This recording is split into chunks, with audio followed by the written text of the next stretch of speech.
네, 주식 특공대 2부로 이어갑니다. 저는 진행의 김은성입니다. 어제 주말을 앞두고 급락이 크게 나온 만큼 시청자분들 많이 걱정되실 텐데요. 이럴 때 오늘도 시장이 좋을 때나 나쁠 때나 꾸준히 5년 연속 대상을 수상한 정지우 위원과 함께 다음 주 전략 든든하게 챙겨보시길 바라겠습니다. 네, 그럼 간밤에 마감한 미증시부터 체크해 볼게요.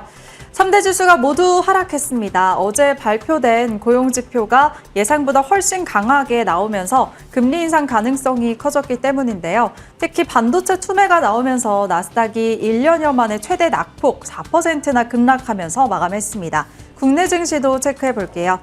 6월 첫째 주 코스피는 사상 처음으로 8,800선까지 돌파를 해냈지만 목금 이틀 동안 다시 급락하면서 8,100선대까지 밀렸습니다. 특히 외국인이 20거래일 연속 팔자세를 보였고요.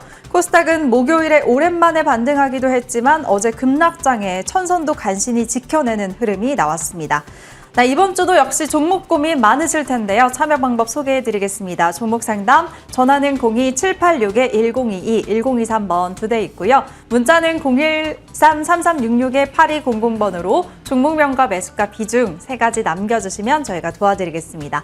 네, 그럼 이제 본격적으로 소개해 볼게요. 공명 정지우 위원 나오셨습니다. 위원님 어서 오세요. 예, 안녕하십니까. 예, 안녕하십니까. M10W 공명 정주입니다.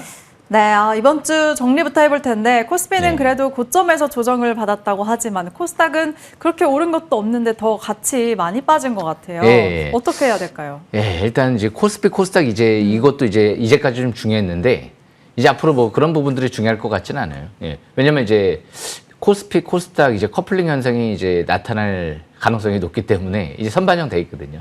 이제 앞으로는 뭐 코스피만 가고 코스닥은 떨어지고 이럴 것 같지는 않고 떨어져도 같이 떨어지고 올라가도 이제 같이 올라가고 일단 이 주식시장은 결국에는 이제 바닥을 찾는 게 굉장히 중요한 부분인데 지금 이제 미 증시도 그렇고 우리나라 증시도 그렇고 이미 바닥권은 예전에 1년, 2년 전에 지나갔기 때문에 그래서 이제 진입하시는 분들은 좀 어려울 수도 있어요. 하지만 뭐 바닥에 사신 분들은 전혀 어려울 것 같지는 않아요.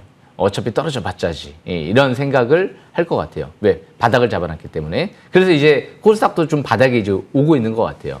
그래서 역시 코스닥을 저는 좀 주목을 계속 해야 되지 않을까 싶은데 이번 주 이제 엔비디아 젠스랑 방한을 했죠. 그래서 엔비디아 젠스랑 방한 CEO 기대감과 함께 뭐 두산그룹, LG그룹 막 급등을 하다가 이 주가 꺼지니까 어떻게 됐죠? 순간적으로 또 급락하는 모습이 나타났죠. 세액실의 매물. 그래서 원래 주식이라는 게 뉴스 나오기 전에 뉴스 전에 기대감에 사서 뉴스에 팔아라 이런 격언이 있기 때문에 항상 뉴스가 이미 좀 나오고 기대감 때문에 올라왔을 때는 항상 추격 매수하지 마시고 어느 정도 또 뉴스 때문에 올라갔다 하더라도 결국 성장성 있는 기업들은 떨어진다 하더라도 또 가거든요. 그런 관점에서 역시 이 최대주주가 매집 들어온 기업들 이런 기업들도 잘 보셔야 될 것 같고 그리고 공장을 증설하는 기업들 이런 기업들도 잘 보셔야 되거든요. 그러니까 두산 로보틱스 같은 기업들은 이제 9월 달에 공장이 완공이 되죠. 그런 관점에서 앞으로 좀 성장성이 있는 기업으로 이제 해석해 봐야 될 것 같은데 이제 이 두산 베어스 이쪽에 이제 젠스랑 이제 시구를 한다라고 하죠. 그래서 그런 부분들도 앞으로 좀 관심은 계속 이어지지 않을까 예상은 되는데 제가 이 두산 로보틱스는 10만 원대 초반대에서 날아가기 전에 미리 좀 설명을 드렸던 것 같아요. 그런 관점에서 이제 이 현상 거의 급등 랠리가 나왔는데 지금은 이제 항상 추격 매수보다는 10만 원대 또 초반대 내려오면 또 기회를 엿봐야 되고 10만 원 중반 이상으로 또 올라가면 단기는 저항권이고 그래서 이런 부분들을 참고하시면 될 것 같습니다. 그리고 또 이제 LG그룹주들도 성장성은 이제 앞으로 좀 크게 있어 보여요. 뭐 LG그룹이 거의 다 하죠. 뭐 LG노텍도 있고 디스플레이 사업도 하고 여러 가지 신사업들을 다양한 업종들을 많이 하는데 냉각 사업도 하고 근데 한 가지 조금 아쉬운 부분이 AI 중심은 뭐죠? GPU인가요? 아니면 뭐 지금 뭐 냉각 사업하는 부분인가요? 이런 것들은 이제 다 겉도는 부분이고 핵심은 메모리거든요. 우리가 이제 챗 GPT라든지 제미나이 이제 물어보잖아요. 그죠? 뭐 내일의 날씨는 어때? 그리고 누가 뭐 주식은 가장 잘할까? 공명 정주 이렇게 답이 나올까요? 그렇게 나올 수 있게 최선을 다하겠습니다. 그런데 이게 답이 늦게 나오고 잘못 나오는 이유가 뭐냐면 정보가 부족해서 그리고 속도 HBM이 더 많이 탑재가 안 돼서 메모리가 부족해서 요게 과학자들 사이에서 답이 요거라고 하더라고요. 그럼 우리는 낸드 플래시 그리고 D램, HBM 이런 부분들이 이제 많이 탑재가 되면 굉장히 정확하고 속도감 있게 빨리빨리 나오겠죠. 누가 이 싸움에서 이기느냐는 메모리를 어떻게 좋은 메모리를 얼마만큼 확보하느냐거든요. 그런 관점에서 역시 이제 앞으로 또 이제 이런 부분들이 중요할 것 같아요. 그래서 일단 이번 주 젠슨한 방학 때문에 로봇주 설명을 여기까지 마치고 이제 반도체로 넘어가 보겠습니다. 이 반도체 같은 경우가 엔비디아 이제 삼성전자가 실리콘 포토닉스 대규모 투자를 하면서 엔비디아도 그렇고 특히 마벨에 투자를 많이 했죠. 예. 그리고 삼성전자는 올해 하반기부터 대량 양산 준비 채비를 하고 있다. 근데 누구랑 지금 준비를 하고 있어요? 엔비디아, 삼성전자가 준비하고 있는 기업이 있어요. 대량 양산 그리고 핵심 기술 개발을 위해서 송호전자랑 준비하고 있습니다. 전 세계 사실상 유일한 실리콘 포토닉스 광학 장비를 이 기업이 지금 기술을 갖고 있다 보니까 송호전자가 2,800억 들여서 인수했죠. 그래서 시간에 다니까 또 급등하는 모습이 나타났는데 이걸로 끝날 것 같지가 않아요. 예. 그러니까 AI도 지금 이걸로 끝날까요? 예. 많은 사람들한테 한번 물어볼 거예요. 예. AI 지금 끝이니? 예. AI가 끝날 걸까? 여기 상투션하고 이제 끝날 걸까? 아니 뭐 금리 인상할 것 같아서 무서울 것 같은데 이제 AI는 끝난 건가? 예. 아니, 끝나긴 뭘 끝납니까? 지금 이제 구야말에서 이제 1회 초 들어갔다라고 하는데 마이크론 CEO가 그런 얘기했죠. 이제 1회 초 들어간다고요. 1회 초. 2회 말, 3회 말, 4회 말, 5회 말, 6회 말, 7회 말, 9회 말까지 있잖아요. 야구는. 근데 1회 초라고 합니다. 예. 그러니까 제 개인적으로 생각을 해봐도 우리가 주변에서 이제 뭐 로봇 청소기라든지 뭐 서빙 로봇이라든지 이런 거는 좀 볼 수 있는데 이제 공장에 들어가는 휴머노이드 로봇부터 시작해가지고 앞으로 이제 또 아직 에이전틱 AI 시대가 오지도 않았죠. 지금 오고 있는 거거든요. 그리고 이제 범용 AI 시대도 온다라는 얘기가 기업 CEO 사이, 엔트로픽 CEO 같은 경우도 얘기가 나오고 있거든요. 그래서 이제 삼성전자도 엔트로픽 쪽에 이제 대규모 수주를 할 것 같아요. 대규모 투자를 해놨기 때문에 지분 투자도 해놨죠. SK하이닉스도 그렇고. 그래서 이제 내년도 실적 전망을 생각을 해보면 굉장히 이제 전망치가 좋기 때문에 올해도 좋은데 그만큼 저평가되어 있다는 거죠. 아직 선반영이 거의 안 됐다는 거죠. 앞으로 메모리 수요는 100배에서 1000배 가까이 늘어날 수도 있다라는 전망이 나오죠. 물론 에이전틱 AI 시대가 사람들이 쓰지 않고 이제 로봇도 쓰지 않겠다라고 하면 그러면 이제 메모리 수요가 폭증하지 않을 수도 있죠. 하지만 안 쓰면은 뒤처지는 시대가 올 것 같은데요. 제조업도 마찬가지고요. 에이전틱 AI도 마찬가지고 기업인들 사이의 그 핵심 연구원들도 마찬가지일 거고 신약 개발도 이 AI로 돌릴 거고 앞으로 양자 컴퓨터와 융합돼서 AI가 융합되면 폭발적인 시너지가 나타날 수도 있기 때문에 AI는 그냥 국가 핵심 전략 산업이 될 수 있기 때문에 우리나라가 메모리를 갖고 있다는 것도 굉장히 큰 어떻게 보면 앞으로 기대감을 가져볼 수 있다는 거죠. 그래서 AI가 끝났다라고 생각하지 마시고 이제 시작이다라는 생각과 함께 지금 제가 볼 때는 실리콘 포토닉스 관련주들을 좀 잘 보셔야 될 것 같아요. AI 병목을 좀 이제 해결해 줄 수 있다 이런 얘기들이 나왔기 때문에 역시 송호전자 그리고 시간에 급등한 또 HMX 이런 기업들이 국내 유일한 기술을 확보해서 일단 우리나라 슈퍼 의뢰 위치에 또 들어갈 수도 있겠죠.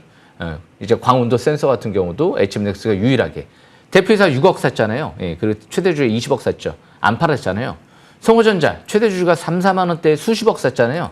안 팔았잖아요. 그죠? 그렇기 때문에 우리는 우리의 가진 생각을 갖고 이제 접근하기보다는 역시 기업들 CEO의 생각을 좀 더 중요하게 생각을 하고 과학자들 사이에 좀 생각을 중요하게 생각을 해야 되지 않을까. 그런 관점에서 역시 이 두 종목도 계속 주목을 하셔야 될 것 같습니다. 그리고 마지막으로 주반에 좀 이제 코스닥 반도체 관련주들이 좀 급등을 했었죠. 주성 엔지니어링 제가 지난주에도 또 말씀드리고 이번 주에도 장주 상한가 분까지 올라갔는데 물론 이제 지수 때문에 다시 또 출렁출렁거리긴 하지만 지금 제가 다시 또 이제 방송을 그만둘 때가 왔을까요? 주성을 사놓고 이제 그만둬야 되나 또 그 생각까지도 잠깐 해봤지만 역시 10년, 20년 동안 주식 싹쓸이 방송을 열심히 해야 될 것 같습니다. 그래서 일단 지금은 코스닥 반도체 이제 부활했는데 특징이 있어요. 후공정 장비 업체들이 엄청 강할까요? 아니죠. 희한해요. 희한한 건 아니죠. 근데 당연한 것 같아요. 종공정 장비 업체들이 강하죠. 주성 엔지니어링, 원익 IPS, 테스, 유진테크 이게 다 종공정 장비 업체들이거든요. 처음에 이제 반도체 이제 기업들이 지금 이제 용인 반도체 클러스터에 막 수백조 투자한데 지금 얘기 나오잖아요. 그리고 뭐 해외 쪽도 마찬가지고. 그럼 처음에 이제 수혜를 받을 게 뭐예요? 이제 또 공장을 지어야 되니까 클린룸 업체라든지 이런 기업들 그리고 특히 종공정 장비 업체들 이게 없으면 이제 반도체 뭐 미세도 회로도 그릴 수가 없고, 그러니까 대표적인 게 이제 EUV 노광 장비죠. 그런데 이제 EUV 장비가 나중에 필요 없이, 그리고 실리콘 웨이퍼가 필요 없이, 실리콘 이제 4족 화물 반도체라고 하는데요. 3, 5족 화물 반도체로 만들려고 하는 게 주성 엔지니어링이죠. 이거를 이용하면 전자 속도도 굉장히 빨라질 수가 있고, 그리고 발열 문제, 그리고 여러 가지 이제 속도 문제, 이런 부분들도 해결할 수 있다. 고질적인 이제 기술적 난제, 반도체 난제를 해결할 수가 있다. 이런 얘기들이 나온 기업이기 때문에 저는 이번에도 결국에는 이 전공정 장비 업체들, 관련주들을 좀 잘 보셔야 되지 않을까. 그 다음에 나중에 또 반도체 수가 또 다시 또 폭발하게 되면 후공정 업체들이 또 수혜를 입을 수 있는 구조가 형성이 되겠죠. 그런 관점에서 역시 반도체는 영원하라. 오히려 이번 이 지수 조정이 결국엔 코스닥의 이 엄청난 기회로 다가오지 않을까. 물론 이제 100% 단정 지을 수는 없겠지만 간밤에 뉴욕 증시를 보면 좀 저는 좀 이해를 할 수 있을 것 같아요. 오히려. 잠시 후에 제가 자세한 설명 드리겠습니다. 여기까지 설명 마치겠습니다. 네, 알겠습니다. 지금 시청자분들은 우리나라에서 주식을 가장 잘하는 공명 정지우 위원과 함께하고 계시니까요. 시장 너무 많이 빠졌다고 걱정하기보다는 다음 주 전략 더 든든하게 챙기시길 바라겠습니다. 저평가되고 바닥권에 있는 종목들 위주로 보자고 하셨는데 그렇다면 다음 주에 구체적으로 어떤 쪽을 봐야 될까요, 위원님? 예, 이럴 때일수록 네. 좀 냉정하고 객관적으로 생각을 해야 될 것 같아요. 간밤에 뉴욕 증시가 급락, 아니면 거의 폭락 수준이라고 해야 될 것 같아요. 최근 들어 뭐 3% 가까이 뺀 적도 없었는데, 그리고 이제 다우 증시까지 같이 빠졌죠. 그럼 역시 그 이유를 살펴보자고요. 이유가 뭐냐면 고용 지표가 너무 좋게 나와서 사람들이 너무 지금 일자리가 넘쳐나가지고 막 이제 취직이 잘 돼요. 18만 건이 나왔나요, 지금? 비농업 고용 지표가. 고용 지표가 너무 좋게 나와서 빠졌다. 그러면 이제 뭐예요? 이제 고용 지표가 좋게 나오니까 금리 인상하겠구나. 그 생각을 하고 있는 거거든요. 투자자들이 그러면 이제 과연 가장 이제 정확한 이제 판단을 할 수 있을까? 투자자들이 금리 인상하나요? 아니죠. 캐비너시가 금리 인상할 거잖아요. 캐비너시의 생각이 중요하잖아요. 근데 캐비너시 같은 경우는 금리 인상을 할 생각이 1도 없는데요. 그런데 그러면 이제 고용지표가, 물가도 이제 올라가고 고용지표 좋게 나오니까 좀 과열되고 이제 물가를 낮춰야 할 거야. 근데 캐비너시는 AI가 생산성을 높여줘서 일단은 물가는 이제 앞으로 낮아질 수 있고 고용지표는 좋아질 수 있고 이렇게 미국 경제는 좋아질 것 같고 이런 생각을 갖고 있는 사람인데, 일단 이제 결국에는 이란 문제가 관건인 것 같아요. 이란 문제를 해결하지 않고 무조건 금리 인하에 들어간다는 건 쉽지 않은 선택이 될 수 있고 명분이 없기 때문에, 그래서 트럼프 대통령도 빨리 주말 사이에 조기 종전 이제 가능성을 자꾸 시사를 하죠. 마음이 급해졌어요. 캐비너시가 6월 17일 날 이제 와야 되는데 FOMC에서 여기서 이제 이란 전쟁을 빨리 이제 끝내지 못하면 캐비너시가 6월 17일 와서 금리 인상이라는 얘기는 꺼내기가 어려울 것 같고, 금리 인하를 꺼내야 되는데 여기서 쉽게 이제 공격적으로 얘기하기 쉽지 않기 때문에 아마 결국엔 이란 전쟁이 어떻게 빨리 종전되느냐, 이게 관건일 것 같고요. 그리고 나서 이제 금리 인하라는 얘기가 나오면 시장이 환호할지 모르거든요. 그러니까 아마 경제학자들은 대부분 금리 인상을 생각을 하고 있을 거예요. 물가는 뛰고 고용지표는 좋아지니까. 그런데 만약에 우리가 반대로 이제 스태그플레이션, 물가는 올라가고 고용지표가 안 좋아요. 그러면 최악이죠, 그건. 만약에 간밤에 고용지표가 안 좋게 나왔잖아요. 오히려 대폭락을 했을지도 몰라요. 지금 물가는 올라가는데 지표가 안 좋아? 그러면 스태그플레이션이 경기 침체 들어가네? 대공황 오겠네? 아마 맞을 거예요. 어제 4%로 끝나지 않았고 9%, 10% 대폭락이 나왔을지도 몰라요. 그런 관점에서 이거 이유는 그냥 갖다 붙이는 거예요. 그럼 왜? 아마 캐비너시가 오기 전에 이제 압박한다는 관점에서 좀 봐야 되지 않을까요? 만약에 캐비너시 오기 전에 만약에 이제 지금 이제 고용지표 좋아지는데 여기서 이제 물가 인상해봐, 우리 툼에 던질 거야. 그러니까 시장이 무언의 압박이 아닐까라는 관점에서 저는 추측을 하거든요. 그런 관점에서 보면 어제 어마어마한 대형 악재가 나오지는 않았다. 천만 다행이다. 만약에 고용지표가 진짜 안 좋게 나왔으면 이건 스태그플레이션, 경기 대침체, 대공황으로 갈 수 있는 시발점이 될 수도 있었거든요. 그런 관점에서 보면 이미 코스닥도 어느 정도 이제 선반영이 돼 있어요. 이제 물가도 뛰고 지금 이제 우리나라 환율도 올라가고 외인들이 좀 매도 물량도 나오면서 이미 코스닥 같은 경우도 코스피 올라갈 때 좀 투매가 많이 5일, 6일 동안 나왔었기 때문에 아마 이번 주 내려가면 이제 코스닥 200일선 깨고 내려갈 텐데 그러면 720선이 이제 바닥권에 들어와 있거든요. 그런 관점에서 여기는 이제 투매를 던지는 시점이 아닌 것 같고요. 예, 계속 주식을 바닥에서 실적이 폭증할 만한 기업을 모아나가는 위치가 아닐까 그렇게 보여지거든요. 하반기 실적이 가장 폭증할 만한 업종이 뭐죠? 이제 금리 인상을 안 한다는 가정하에. 근데 금리가 높아도 지금 구글 같은 경우라도 알파벳 마찬가지고요. 하이퍼 스케일러 이제 기업들이 대규모 투자가 이어지고 있거든요. 그러니까 어제 고용 지표가 좋게 나온 것도 이유가 그거예요. 데이터 센터를 많이 지으니까 사람들이 많이 필요해. 뭐야? 데이터 센터 많이 지으면 대규모 반도체 또 거기 들어갈 거 아니에요. 그런 관점에서 하반기 가장 실적이 폭증할 만한 업종은 반도체를 부인할 수가 없어요. 뭐 배터리가 실적이 뭐 대규모 흑자 뭐 수백 조 영업이익이 나나요? 아니잖아요. 네, 그죠? 지금 뭐 조선이나 뭐 방산도 좋지만 지금 막 수백억, 수백 조씩 대규모 영업이익이 날까요? 예, 아니잖아요.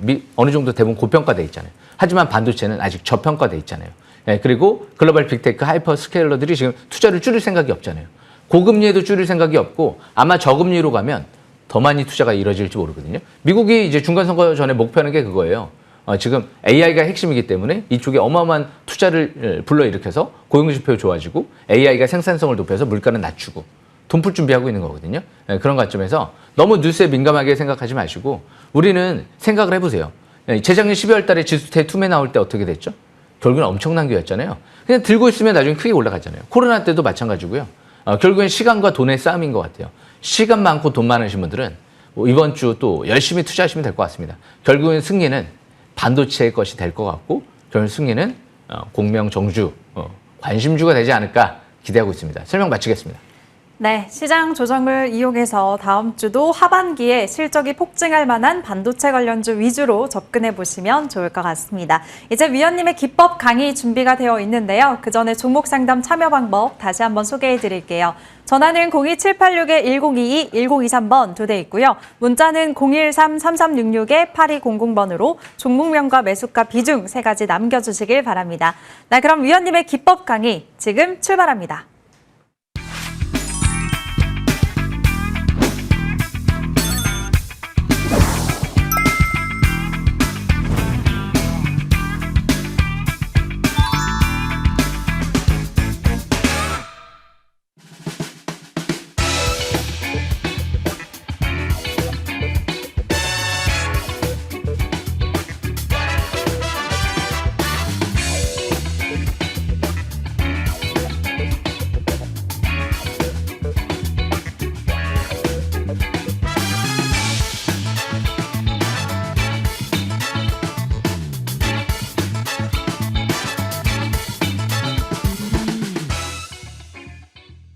예, 주식 삭스리 금일도 이를 갈고 준비했습니다.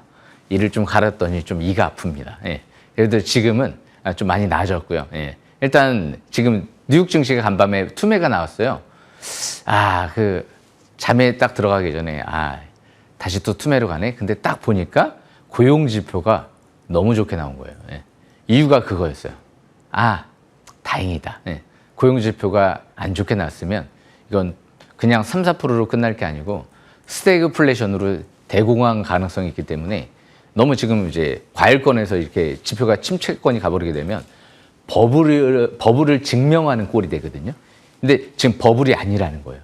미국 경제가 그래도 아직 AI 때문에 수요가 탄탄하네. 버블이 아니잖아.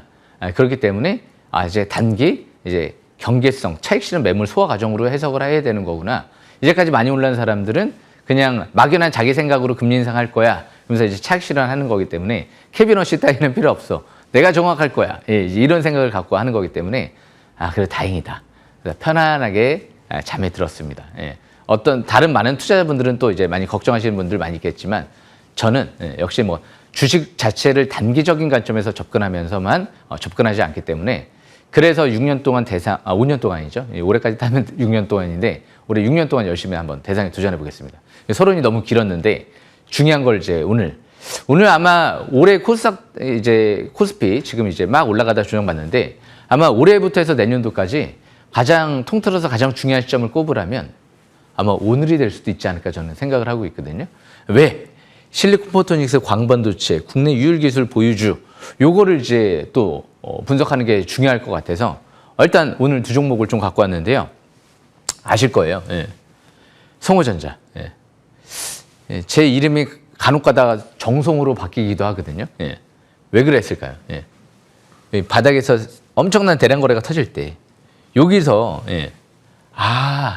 여기서 강추하고 지금 초대형 호재가 나왔습니다. 얘기가 나왔거든요. 말씀을 드렸거든요. 그리고 나서 쭉 올라갔죠. 근데 여기서 눈에 띄는 부분이 과일 건의였었던 것 같은데 예. 이상한 게 엄청난 대량 거래가 터지진 않네요. 이때는 엄청난 이렇게까지 대량 거래가 터졌잖아요. 작년도 12월 달에. 제가 딱 강추해드린 첫 상한가 들어가는 날이었죠. 12월 8일 날짜도 기억하죠. 예. 그리고 나서 쭉 올라가다가 기간 조정을 거래 없이 받다가 이제 최근 들어 대량 거래 터지고 나서 다시 골든크로스가 나오기 시작했어요. 이제 상승화살표도 나오죠. MACD가. 예. 그리고 투자심리도 같은 경우도 이제 50까지 이제 올라오고요. 밀집 국면에서 이제 터닝하는 모습인데 시간에서 다시 급등하는 모습이죠. 지수가 툼에 나왔어요. 코스닥 3% 가까이. 예, 4%. 그런데 5일선 찍고 올라오고 오히려 시간에 다니까 또 올라갔죠. 예, 그런 만큼 역시 성호전자 같은 경우도 이 기업도 장점이 있어요. 예. 최대 주주가 수십억 매집이 들어왔다는 거, 예, 그리고 대규모 시설 투자 들어간다는 거, 공장이 증설된다는 거죠. 예, 그리고 앞으로 AI 핵심은 뭐죠? 예. 메모리와 전력이 있으면 역시 AI를 구현할 수가 있는 거죠. 그런데 지금 전력 수요가 상당 부분 쉽지 않을 것 같아요. 이제 원전을 짓기에는 시간은 5년, 10년, 20년 너무 걸릴 것 같고 5년도 아닐 것 같고요. 10년, 20년 걸릴 것 같고 그렇다고 또 이제 핵발전소 이거를 지금 또 늘리기는 또 그러고 핵융합 발전도 시간이 걸릴 것 같고 그러니까 핵발전소, 핵융합 다 시간이 걸린단 말이에요. 10년, 20년 최소 10년에서 20년 걸리는데 그 사이에 자꾸 이제 기존에 있는 것들로 조달을 해야 되는데 아마 에너지 시장에서 태양광 시장이 가장 핵심적인 키워드로 떠오를지 모르거든요. 그래서 머스크 CEO가 태양광 얘기를 했을까요? 예. 풍력 얘기한 것도 아니었고요. 예. 원전 얘기한 것도 아니었고요. 태양광을 꼭 집어서 또 얘기를 했거든요. 예. 그래서 앞으로 가장 중요한 게 페로브스카이트 태양전지, 하나솔루션, HD, 현대에너지솔루션 이쪽이 지금 페로브스카이트 태양전지 국채과제를 진행하면서 2028년도 때 상용화를 목표로 하고 있죠. 그런데 이 기업은 하나솔루션 쪽에 태양광 인버터, 콘덴서를 단독 공급업체로 선정됐던 이력이 있죠.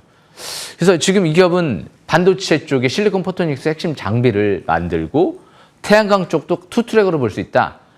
AI의 중심인 기업이구나. 예. 전력과 반도체를 투트랙으로 다 볼 수 있구나. 예, 그런 관점에서 여기서 이제 이전 저점 부근에서 32,000원대에서 딱 지지받고 올라왔죠. 최대주가 여기 부근에서 4만 원대 초반대까지 계속 추가 매수하죠. 그러니까 이번에 지수 투매가 또 나오면 이런 기업들을 또 계속 봐야 되지 않을까? 지금 AI 핵심 업종을 다 볼 수 있지. 대규모 증설하고 있지. 최대주가 수십억 사고 있지. 아직도 최대주는 늦지 않았다라고 생각을 하고 있구나. 경쟁 업체는 시가총액이 19조 원인데 우리는 아직 5조 원도 안 된다. 그런 관점에서 앞으로 영업이익 1조 원에 도전하겠다라고 했죠. 예. 그래서 성호전자도 제가 바닥에서 발굴을 해드렸고요. 그러니까 참 어려운 게 이겁니다. 아니 바닥에서 저는 여기서 발굴을 했어요. 예. 그런데 이제 갑자기 이제 여기서 이제 예를 들어서 갑자기 3만 원대 초반대까지 만약에 조정받는다. 예. 그럼 저의 이제 투자 단가는 3만 원대로 확 바뀌어 버려요 원래. 예. 근데 어쩔 수 없잖아요. 여기서도 최대주가 사는 만큼 여기서도 할 수 있는 명분이 있구나라는 관점에서 접근해서 설명을 좀 드리는 거고요. 그러니까 만약에 이번에 코스닥 투매가 나오게 되면 주 초반에는 일단 또 지수가 한 번 더 빠졌다 출발할 것 같은데 아마 그렇게 뭐 연속적으로 그리고 엄청난 위기다 이렇게까지 부각되지는 않을 것 같아요. 저는. 그러니까 미국 증시도 너무 낙폭이 과대했거든요. 호재였는데 악재로 둔갑해서 진짜 대형 호재였으면 진짜 대형 악재였으면 이걸로 끝나지 않죠. 예. 그런데 고용지표 호재라는 거는 데이터 센터가 어마어마하게 지어지고 있다라는 관점에서 봤을 때 고용지표가 왜? 데이터 센터. 사람들이 이제 거기에 직원들도 이제 많이 뽑고 하니까 그런 관점에서 이유를 가만히 들여다보면 지금 잘 되고 있구나. 예. 우리나라 반도체가 어마어마하게 들어가고 앞으로 전력도 수요가 엄청나게 폭증하고 있구나. 감당 못할 만큼 전력이 이제 올해부터 굉장히 중요한 시점으로 떠오를지 몰라요. 저는 태양광을 주목하고 있습니다. 그래서 일단 지금 성호전자 설명드렸고요. 두 번째로 HM넥스. 이 기업이 제가 바닥에서 발굴해드렸어요. 예. 그리고 나서 여기에서 또 설명드렸고요. 예. 그리고 또 여기서 또 설명드리고 있죠.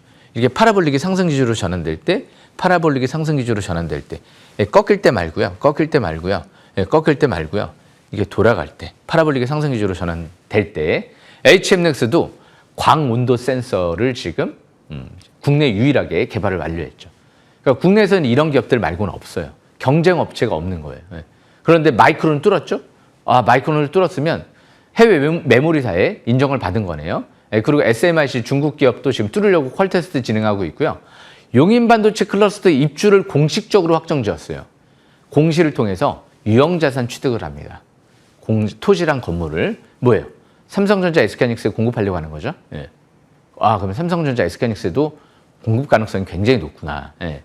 그런데 국내 유일한데 경쟁 회사보다 성능이 월등히 좋다라는 얘기가 나왔죠. 소모품이기 때문에 계속 수요가 늘어날지 몰라요. 반도체 수가 늘면. 예. 그래서 이 기업이 그런데 반도체만 그럼 볼 수 있을까? 그 광온도 센서를. 전력 기업이라든지 태양광 기업이라든지 다양한 산업군으로 확대 적용을 준비 중에 있다. 그러면 굉장히 그것도 또 매력적인 부분이죠. 그래서 성호전자도 중요한 게 로봇이라든지 우주항공 분야로 지금 확대 적용을 글로벌 이제 국내외 대기업들하고 협의 진행 중에 있다. 그러니까 한 가지 업종을 볼 수 있는 것보다도 다양한 업종을 볼 수 있는 기업들이 중요하다라는 관점에서 해석하시는 게 중요할 것 같아요. 그래서 주성 엔지니어링도 태양광 디스플레이, 반도체 세 가지를 볼 수 있다. 에너지 시장은 반도체 시장보다 더 커지니까 그래서 앞으로 영업이익 조단위 또 기대감이 나오는 거죠. 마이크론이 2조 원 수주 잭팟이 터졌다라는 얘기까지 나왔던 거죠.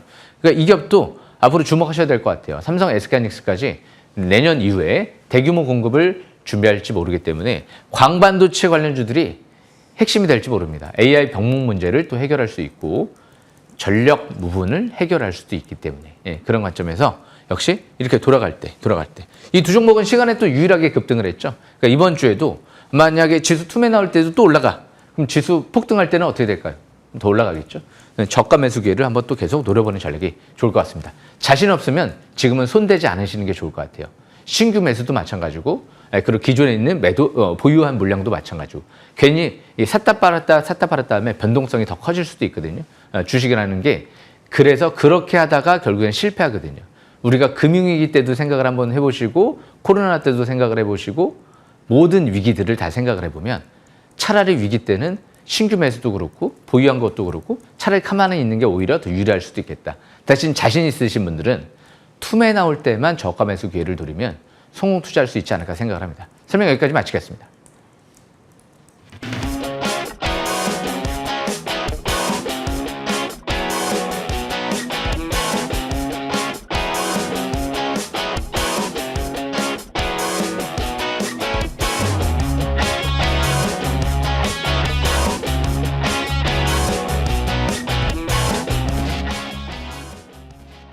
네, 종목 상담 바로 시작하겠습니다. 첫 번째는 문자인데요. 에코프로고 매수가는 16만 6천 원, 비중 30%라고 하셨습니다. 시청자님 매수가가 꽤 높으시네요. 이 종목이 7거래일 연속 조정이 나왔는데 또 시청자님이 정주성님 도와주세요라고 하셨어요. 혹시 주성도 보유하신 걸까요? 아마 보유하고 계시다면 주성은 수익이실 텐데 이 종목은 어떻게 해야 될까요? 예, 제가 자세히 좀 설명 들어보겠습니다. 예. 정주성님이라고 했으면 주성 엔지니어링 분석을 해야 될 것 같은데 에코프로를 추격 매수하셨네요. 예. 저는 에코프로를 5만 원대 있을 때 강추해드렸던 것 같아요. 예. 기억나실지 모르겠어요. 작년도 8월 달이었는데요. 예. 그만큼 720에서 아래에 있을 때 굉장히 중요한 기회거든요. 바로 차트를 보겠습니다. 바로 차트를 보시게 되면 지금 720에서 아래에 있을 때가 이런 위치에 있잖아요. 예, 그죠? 지금 720에서 위에서 15만 원대인가요? 네, 16만 원, 6천 원. 여기서 더 갈 것 같아서 추격을 하신 거죠. 근데 거기서 딱 단기 고점에서 걸리셨네요. 예. 싹스리 기법이라고 하면 721선에서 우리가 매수를 해야 된다는 걸 누구나 알고 있을 거예요. 예, 제 팬분들이라고 하면. 그런데 정주성님이라고 하면 제 팬분은 맞는 것 같은데 왜 여기서 매수를 안 하셨을까요? 예. 최소한 10만 원대라도 봐야 되지 않을까요? 721선 주식 싹쓸이 노벨상을 타도 이상하지 않잖아요. 노벨 주식학상 뭐 이런 거 없나요? 721선 발견해냈는데요. 인류 역사상 엄청난 발견인데, 예. 그런데 이 5만 원대에서 제가 왜 강출했냐면 엄청난 대량 거래가 시현됐었잖아요. 예. 그래서 그때 당시에도 근데 거래 터지기 전에 했던 것 같아요. 예. 이미 8월 달에. 그리고 나서 거래 터지고 날아갔던 거죠. 지금 5만 원대 했었으면 지금도 100% 수익이잖아요. 예. 그래서 지금은 배터리도 대신 중장기 나쁘게 보진 않아요. 예. 일단 16만 원대가 11만 원대가 지지권인데 여기 깨질 것 같죠. 월요일에 지수가 일단 조정 받을 것 같으니까. 10만 원대가 일단 지지권이에요. 거기 깨져버리게 되면 30%는 너무 많은 것 같고요. 축소를 해가지고 차라리 반도체 쪽으로 가시는 게 낫지 않을까요? 저는 그 생각을 하고 있고요. 월봉 차트를 봐도 아직까지는 꼭대기권은 아니에요. 그런 만큼 지금은 보유주만 갖고 있다가 10만 원대 단기 지지권 거기서 깨지면 축소. 그리고 만약에 이제 거기 깨지지 않고 다시 11만 원대를 지킨다. 그럼 보유주만 갖고 있다가 본전 부근에서는 일단 매도 전략을 나중에 취해야 될 것 같은데 그건 나중에 일단 가보고 나서 생각을 해봐야 될 것 같고요. 당장 16만 원까지 올라갈 것 같지는 않고요. 보유주만 갖고 있다가 비중 조절을 좀 하시는 게 좋을 것 같아요. 예. 그리고 여기다 대고 지금 매도하기는 이미 또 늦은 부분도 있을 것 같거든요. 에코프로가 뭐 중장기 못 갈 만한 업종은 아닌 것 같고 종목은 아닌 것 같아요. 그래서 저항권, 지지권 참고하시면서 매매 이어나가시면 될 것 같습니다. 설명 마치겠습니다. 네, 10만 원 지지 여부 중요하다고 하셨으니까 잘 기억해 주시면 좋을 것 같습니다. 꼭 수익 보세요. 네, 다음은 전화로 접수해 주신 종목입니다. 종목은 NC고요. 매수가는 27만 8천 원, 비중 20%라고 남겨주셨습니다. 젠슨항 방안 기대로 급등했다가 지금 아슬아슬한데 수익권이기는 하네요, 위원님. 예. 제가 지금 NC라는 기업을 네. 지금 처음 보거든요. 예. 근데 NC소프트라고 지금 좀 예상은 했어요. 예. 그런데 게임 업종이죠. 예. 제가 가장 싫어합니다. 리니지인가요? 네, 그죠. NC소프트. 저는 어렸을 때부터 한 번도 해본 적이 없었던 것 같아서, 일단 뭐 개인적인 생각이니까요. 예. 왜냐면 이제 저는 게임을 싫어하는 게 좀 시간 낭비다라고 생각을 많이 하는데, 모르겠어요. 이렇게 프로게이머들 사이에서는 이제 프로게이머가 되려고 하면, 게임하는 게 또 중요한 부분이긴 하지만, 그게 아니고서야 굳이, 뭐 일단 스트레스 푸는데 또 좋을 수도 있긴 하고요. 뭐 게임 하시는 분들은 뭐 무조건 나쁘다고 생각하는 게 아니고 이제 개인적인 취향이긴 해요. 네, 그런데 젠세랑을 만나기 위해서 만날 것 같아서 그래서 급등을 한다. 그건 주식의 이유가 될 수 없잖아요. 옛날에 리니지지 지금의 리니지는 또 아닌 것 같아요. 예. 옛날에는 더 많은 이제 리니지 하나 정도만 좀 크게 유명하지 않은가요? 전 그거 말고는 그렇게까지 막 인기 있는 게임이 또 있다라고 들어본 적이 별로 지금 없는 것 같아서 바로 차트를 보겠습니다. 주식은 대량 거래 시현되고 떨어지는 게 좋진 않아요. 27만 8천 원이면 지금 딱 매수 단가 부근이네요. 주식은 대량 거래 시현되고 떨어졌는데 여기서 본다고요? 네. 아니 지금 뭐 실적이 폭증할 것 같아서 하반기 올라가는 게 아니고요. 단지 젠슨항 만날 것 같아서 올라가는 거잖아요. 네. 아니 우리가 왜 젠슨항을 만나는 걸 왜 생각을 해야 되죠? 그죠? 젠슨항 만난다고 해서 이 기업이 지금 당장 실적이 폭증하나요? 네. 젠슨항이 도와줄 것 같아요? 다 자기 이득 목적이에요. 제가 볼 때는 젠슨항도 자기 이득 취하기 위해서 만나는 거지. 진짜 뭐 자선 사업을 하려고 NC 무조건 이제 전폭적으로 지원해 주겠습니다. 이러려고 만나는 거 아니거든요. 다 자기 물건도 팔아먹으려고 하는 거예요. 예. 제가 볼 때는. 예. 물론 서로 어느 정도 윈윈하려고 좀 만나는 부분도 있겠지만 가장 큰 목적은 자기의 큰 이득을 취하기 위해서 만나는 거지. NC소프트를 무조건 전폭적으로 지원해 주기 위해서 만나려고 하는 게 아니거든요. 자기 사업 잘 되려고 어떻게 보면 이용도 할 거고 뭐 그런 관점에서도 해석을 해봐야 되거든요. 그러니까 너무 주식의 매수로 이유를 그런 식으로 생각하시면 안 될 것 같아요. 저는 30만 원대 한 중반대 올라가면 매도 관점. 예. 그리고 진짜 여기서 만약에 중장기적으로 한번 또 떨어질 것 같은데 25만 원대가 딱 지지권이에요. 그 라인대가 돌파가 이루어지니까 그 라인대에서 항상 지지를 받거든요. 이 라인대 25만 원대 지지 여부가 가장 중요하니까 이 라인 깨지면 순절 관점에서 좀 봐야 되지 않을까? 왜? 21만 원대가 바닥권, 721선 바닥권이기 때문에 이 종목을 매수하려고 했으면 21만 원대에서 했었어야 된다는 부분. 이 부분 참고하시면 될 것 같습니다. 설명 마치겠습니다. 네, 25만 원 지지 여부 중요하다고 하셨습니다. 그래도 젠슨항 CEO가 내일 이 NC 대표랑 회동한다는데 그 효과 크게 나왔으면 좋겠네요. 응원하겠습니다. 네, 이제 종목 AS 받아볼게요. 첫 번째는 DIC. 지난달 말에 소개를 하시고 이번 주 목요일에 가장 높은 주가 형성했습니다. 32% 상승률. 지난주에 또 한 번 강조를 하시고 한 주만 해도 20% 가까이 올랐네요. 예. DIC 같은 경우가 제 지금 사실상 로봇 쪽의 핵심 부품 업체로 좀 볼 수 있을 것 같거든요. 예. 제 관심주 내에서. 왜? 이게 하면 자율주행하고 로봇 투트랙으로 올 수 있잖아요. 그런데 최대 주주가 65만 주 샀잖아요. 예. 그것도 지금 최근 들어 상반기에 안 팔았잖아요. 8,000원, 9,000원, 만원대에 샀잖아요. 그죠? DIC 저는 일단 차트 볼 필요도 없을 것 같아요. 최대주가 대량 매집하고 아틀라스 쪽에 내년도 부품 공급을 준비하려고 하는 것 같은데 히트류가 없는, 그러니까 고가의 히트류, 중국의 갑질에서 벗어날 수가 있다? 상당히 큰 재료죠. 업계의 또 판도를 바꿀 수도 있거든요. 히트류가 없는 로봇 부품을 개발을 완료해요. 그럼 전 세계 다양한 글로벌 기업들이 또 공급 요청을 하지 않을까요? 왜? 중국의 갑질에서 벗어나기 위해서. 그런 관점에서 저는 DIC 최대주가 대규모 증여도 끝냈다는 부분을 보면 좀 크게 바라봐야 되지 않을까 생각을 합니다. 중장기적으로 로봇 부품 완료될 때까지 저가 매수 기회를 8, 9천 원대에서만 노리면서 매매 기회를 포착하시는 게 좋을 것 같습니다. 설명 마치겠습니다. 네, 8,000원, 9,000원 사이에서는 진입도 가능하다 이렇게 말씀 주셨고요. 이어서 정인택, 인텍플러스 보겠습니다. 2달 만에 2배 넘게 오른 종목인데요. 역시나 이번 주 시장이 어려운데도 목요일에 신고가를 경신했고요. 어제 조정을 받았지만 오히려 외국인과 기관은 또 매수가 들어왔어요, 위원님. 예. 인텍플러스도 재료가 TSMC 쪽이랑 엮여 있거든요. TSMC 회장님 얘기했죠. 앞으로 수년간 반도체 수요가 폭발할 것 같다. 감당이 안 된다. 파운드리 쪽도. 그래서 가격을 인상해야 되겠다.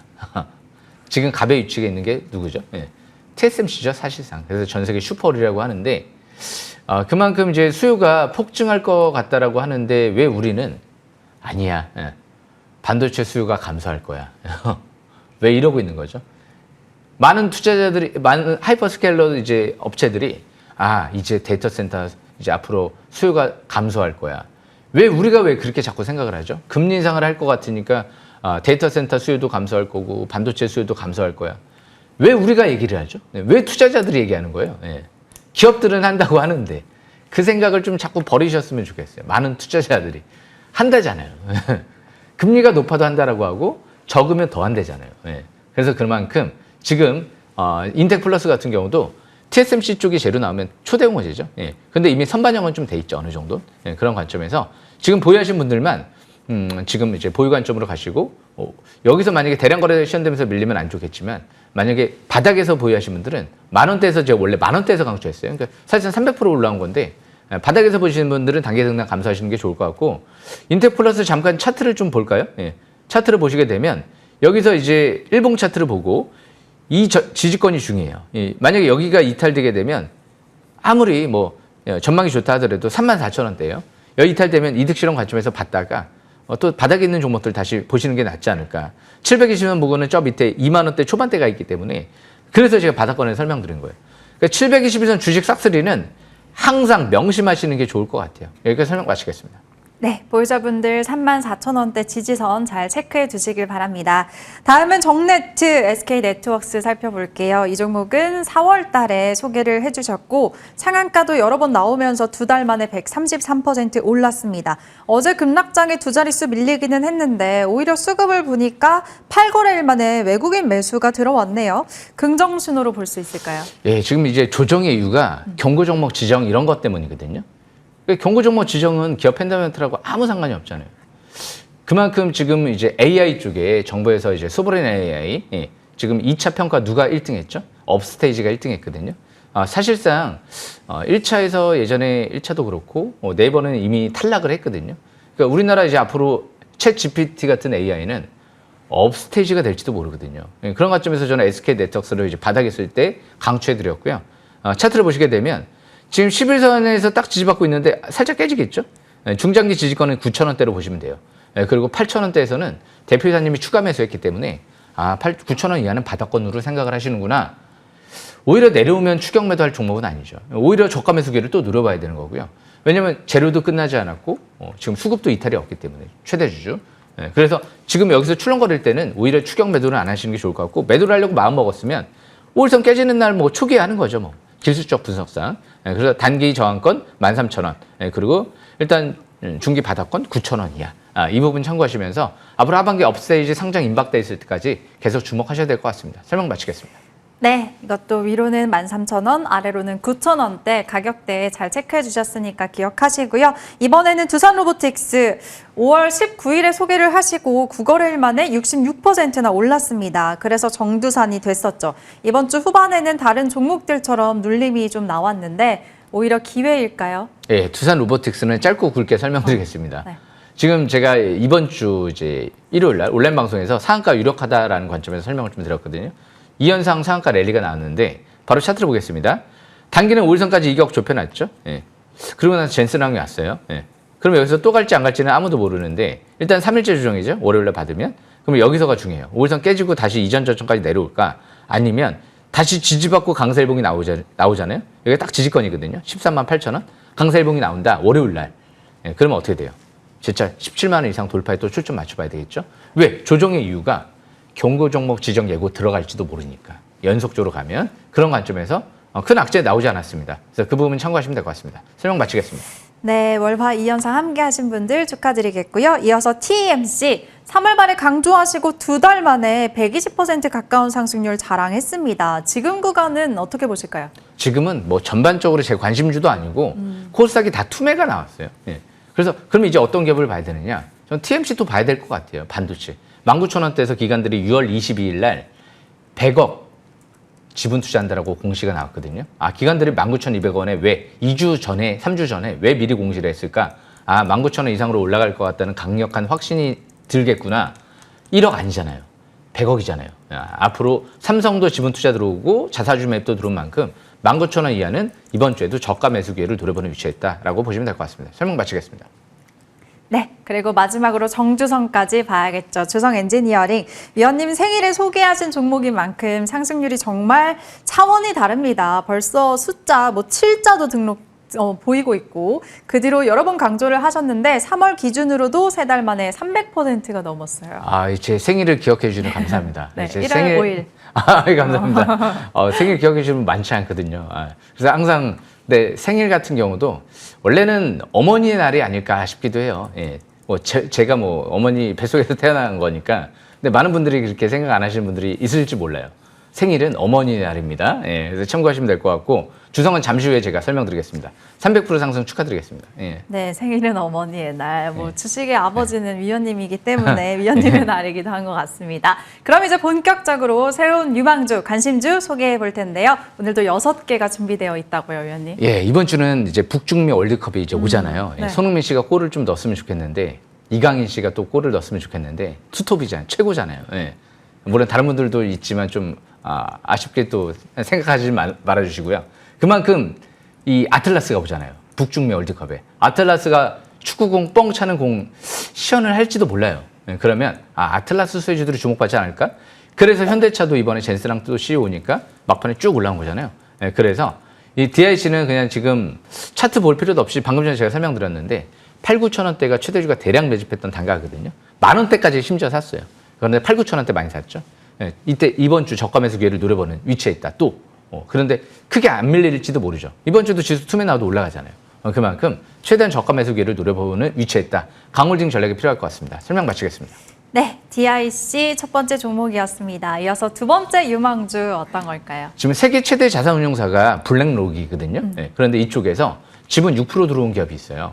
LG 디스플레이. 이 기업이 이제 1조 1천억 신기술에 투자하거든요. 앞으로 주성 엔지니어링이랑 아마 마이크로 LED도 같이 협력해서 개발할지, 양산 들어갈지 몰라요. 주성의 기술을 이용하면 중국의 추격 따위는 무섭지 않다. 이게 대표사님이, 주성 대표사님이 얘기한 거죠. LG 디스플레이랑 깐부거든요.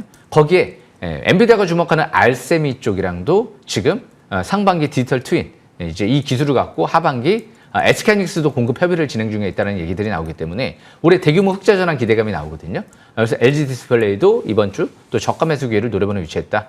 참고하시면 될 것 같습니다. 설명 마치겠습니다. 네, LG 디스플레이 다음 주 저가 매수 잘 공략해 보시길 바라겠고요. 이어서 세 번째 종목 어떤 거예요? 한솔 테크닉스를 좀 보는 게 좋을 것 같아요. 한솔 테크닉스가 미래에셋 자산운용사 쪽에서도 12,000원대에서 20만 주 가까이 들어왔는데 삼성전자 깐부죠. 삼성 파운드를 수혜주고요. 비메모리 프로브카드 기업 인수하는데 1,700억 들어서 인수하죠. 최대 주주가 수백억 지분 늘렸죠. 7월 달에 유증하거든요. 그런데 대부분 유증하기 전에는 유증에 성공을 하기 위해서 호재를 터뜨리는 경우가 많아요. 그런 관점에서 유중하기 전에 오히려 주가 상승세, 유중하고 나서 단기 매물 소화 이런 식으로 거쳐질 수 있기 때문에 12,000원대는 아직 기관들도 비싸게 생각하고 있지 않은 것 같아요. 그래서 한솔테크닉스도 이번 주 지수 툼에 나올 때도 좀 버틴 기업이죠. 또 저가 매수 기회를 누리는 반도체 핵심주, 앞으로 전장 쪽도 이제 수혜를 입을 수 있기 때문에 핵심주로 또 보시면 될 것 같습니다. 설명 마치겠습니다. 네, 반도체 전장 부품 안에서 수혜주, 핵심 수혜주다라고 하셨습니다. 한솔테크닉스 잘 기억해 두시고요. 이어서 다음 종목은 어떤 걸까요? 광반도체 관련주 내에서 실리콘 포토닉스 관련주 내에서 단 하나의 제2의 송호전자를 한번 기대해 볼 수 있는 기업이라고 하면 저는 이 HMX가 유력한 것 같아요. 이게 왜냐하면 이 광온도 센서가 앞으로 반도체 뭐 공장에만 들어가는 게 아니고요. 다양한 뭐 철강이라든지 뭐 전력 기업이라든지 이게 온도가 이제 센서가 민감한 또 영향을 미칠 수가 있기 때문에 공장 돌아가는데 그래서 광온도 센서가 다양한 다른 산업에 적용이 된다라고 하면 수요가 기하급수적으로 늘어날지 모르거든요. 근데 용인 반도체 클러스터 입주를 확정했기 때문에 사실상 삼성전자 SK하이닉스 쪽에 들어간다라고 봐야 되지 않을까. 저 개인적인 생각은 그렇게 예상을 하고 있습니다. 최대 주주가 한 20억 가까이 샀는데요. 예, 아직 매도 물량 나오지 않았죠. 아직 꼭대기 아닌 것 같거든요. 이번 주 지수 투매도 또 시간에 급등하고 올라왔기 때문에 이번 주 역시 또 이런 기업들을 저가 매수 기회를 노려봐야 되지 않을까. 자신 없으면 손대지 않으시는 게 좋을 것 같아요. 저는 자신 있기 때문에 저는 열심히 손대겠습니다. 이 부분 참고하시면 될 것 같습니다. 설명 마치겠습니다. 네. 네, HMX, 정넥스로 단기간에 시세 크게 났었던 종목이죠. 다시 기회가 왔다는 측면에서 말씀 주셨습니다. 이어서 다음 종목도 궁금하네요, 위원님. 지난주에도 또 설명드렸는데 아마 다음 주에도 설명드리지 않을까. 네. 그냥 정주성이에요, 정주성. 제 이름은 진짜 개명이 되겠어요, 정주성으로. 예. 이거를 지금 이제 앞으로 이제 대한민국 많은 투자자들이 알아야 될 것 같은데, 뭐, 주상전압 요즘에 뭐 이런 얘기도 나오죠. 예. 근데 주상전압 얘기 나오기 전에 제가 정주성 이거 키워드를 제가 잔뜩 심어놨거든요. 예. 그래서 아마 많은 투자자분들이 지금 정주성으로 그냥 기억하실 거예요. 주성, 정주성이잖아. 예. 이런 생각들을 많이 하실 것 같거든요. 그만큼 주성 엔지니어링은 태양광 디스플레이 반도체 세 가지를 다 볼 수 있기 때문에 그러니까 공략하는 대상이 모든 태양광, 모든 디스플레이 업체, 모든 지금 반도체 업체들, 심지어 애플, TSMC까지도 납품했다는 얘기들이 나오거든요. 그러니까 재료는 어마어마하죠. 그러니까 바닥 대비 7배 올렸지만 대표이사님은 최소한 시가총액 200조는 충분히 달성할 것 같다라고 대표이사님이 얘기하셨어요. 예. 저는 신뢰합니다. 그렇기 때문에 끝까지 보겠습니다. 이렇게 설명 마치겠습니다. 네, 해가 떠도 정주성, 달이 떠도 정주성 기억해 주시고요. 마지막 종목 한 종목 남아 있습니다. 어떤 걸까요? 예, 주성과 성호전자의 공통점이 있어요. 최대 주주가 수백억 지분 매입을 했다는 부분도 공통점이고요. 예, 그리고 세계에서 유일한 기술을 갖고 있다는 것도 공통점이고요. 예, 전 세계 유일해요. 사실상. 예, 그리고 태양광 반도체 이 두 가지 이 AI의 핵심인 메모리와 그리고 반도체 그리고 태양광 이런 전력 이 두 가지 부분을 전 세계 유일하게 기술 갖고 있다는 부분도 공통점이거든요. 제2의 주성 엔지니어링에 도전할 테니까요. 저가 매수 기회를 잘 노려야 될 것 같습니다. 설명 마치겠습니다. 네, 대망의 마지막 종목 성호전자였으니까 기억해 두시고요. 잠시 후에는 위원님의 공개 방송도 준비되어 있습니다. 소개해 주실까요? 예, 참 어려울 때가 많아요. 인생을 살아갈 때도 있었고 수많은 위기들이 있거든요. 저도 이제 20년 동안 주식 투자하면서도 진짜 엄청난 위기들이 막 나와요. 근데 다 이겨냈잖아요. 예, 그죠? 그리고 주식뿐만이 아니고 다른 위기가 올 수도 있거든요. 인생에 있어서. 대신 그럴 때일수록 자꾸 건너가려고 하지 마시고 기본에 충실하시고 원칙대로 접근하시면 결국에는 모든 방향이 그리고 열심히 하시면 성공할 수 있지 않을까 생각을 합니다. 성공 투자 열심히 도전하실 분들은 지금 바로 온라인 공개 방송 바로 입장하시면 될 것 같습니다. 설명 마치겠습니다. 네, 역시나 이번 주에도 두산 로보틱스 월화 2연상을 미리 예측을 하셨죠. 5년 연속 전체 대상을 수상한 정지우 위원과 꼭 함께 하시길 바랍니다. 하단 참고하시고요. 잠시 후 9시에 시작하니까 꼭 기억하세요. 네, 오늘 저희가 준비한 소식은 여기까지고요. 함께 인사드리겠습니다. 주식 싹쓸이!